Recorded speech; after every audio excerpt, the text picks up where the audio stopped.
17 বছর এলাকার মানুষ ভোট দিতে পারে নাই, যা ইচ্ছা ছিল সেই ভোট দিতে পারে নাই। দিনের ভোট রাত্রে হয়েছে, জোর করে ভোট নিয়েছে।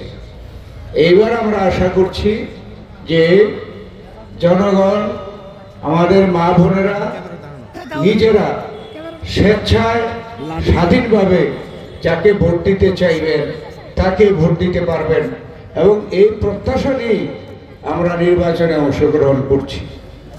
আপনারা জানেন, বাংলাদেশ জাতীয়তাবাদী দল হওয়ার পর থেকে যতবার নির্বাচন হয়েছে আমাকে বিএনপি থেকে মনোনয়ন দিয়েছে, এবং যখন আপনারা ভোট দিতে পেরেছেন তখন কিন্তু আমাকে ভোট দিয়ে নির্বাচিত করেছেন।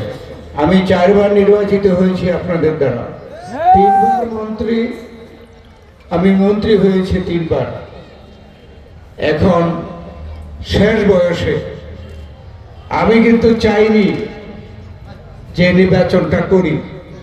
আমার ছেলে মারুফ কিন্তু প্রস্তুত হয়ে গিয়েছিল, কিন্তু আমাদের নেতা তারেক রহমান বললেন যে আমাদের একটু চিন্তা ভাবনা আছে, এবার আপনাকে নির্বাচন করতেই হবে। আমি লাইভ সাপোর্টে ছিলাম, তখন অনেকে মনে করেছে হয়তো আর আমি ফিরে আসবো না। আল্লাহ তাআলা কিন্তু আমাকে দ্বিতীয়বার জীবন ফেরত দিয়েছে। আল্লাহ যে দ্বিতীয়বার আবার যে জীবন ফেরত দিল, তা আল্লাহর কি কোনো ইচ্ছা নাই?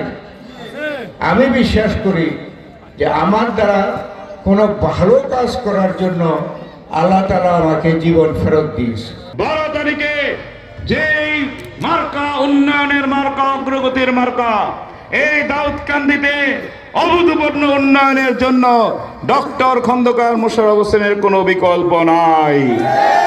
তাই আসেন, আগামী 12 তারিখে আপনাদের একটা দায়িত্ব দেই। দায়িত্বটা কি? 12 তারিখ ফজরের নামাজ পড়েই আপনারা কেন্দ্র গিয়ে ধানের শীষ মার্কায় ভোট দেবেন। কেন্দ্রে থাকবেন, গণনা করে আমাদের রেজাল্ট নিয়ে দাউদকান্দি হেডকোয়ার্টার আসবেন।